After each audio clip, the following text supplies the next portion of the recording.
അപ്പോൾ ഇത്രയേ ഉള്ളൂ നമ്മുടെ കൊച്ചു ക്രിസ്മസ് ട്രീ. അതിനായിട്ട് ഈ പറഞ്ഞ സൈസിൽ 8 ഷീറ്റ് വെച്ച് വെട്ടിയെടുക്കും. ഇനി ഈ പേപ്പറിൽ വരച്ച പോലെ ക്രോസ് ആയിട്ട് അങ്ങോട്ടും ഇങ്ങോട്ടും മടക്കി നിർത്തി കൊടുക്കുക. ഈ സ്ക്വയർ ഷീറ്റിന് ഇതുപോലെ തിരിച്ച് പിടിച്ച് ഈ ഒരു അരികിൽ നിന്ന് ഇങ്ങനെ മടക്കി കൊടുക്കുക. നടുവിലേക്ക് വരുന്ന രീതിയിൽ ഇതുപോലെ മടക്കി നിവർത്തണം കേട്ടോ. അതുപോലെ തന്നെ അപ്പുറത്തെ സൈഡിലും ചെയ്യണം. ഇങ്ങനെ 2 സൈഡും ചെയ്തെടുക്കാം. ഇപ്പോൾ ഇതേ കുറേ മാർക്സ് വീണിട്ടുണ്ടല്ലേ.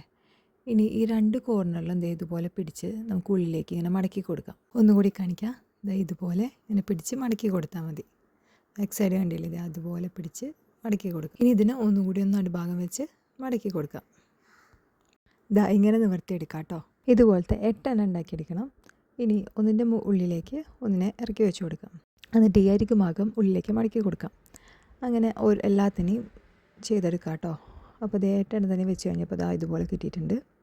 സെൻറ്ററിൽ ഗ്യാപ്പ് അധികം വരാതിരിക്കാൻ വേണമെങ്കിൽ ഗ്ലൂ വെച്ചിട്ട് ഒട്ടിച്ചു കൊടുക്കാം. അപ്പോൾ ഇതുപോലെ തന്നെ 3 എണ്ണം ഉണ്ടാക്കി എടുത്തിട്ടുണ്ട്. ഇനി ഒന്നിൻ്റെ മുകളിൽ നമുക്ക് ഒന്നായിട്ട് വെച്ച് കൊടുക്കാം. ഇനി ഒരു സ്റ്റാറും കൂടി വെച്ച് കൊടുക്കാം.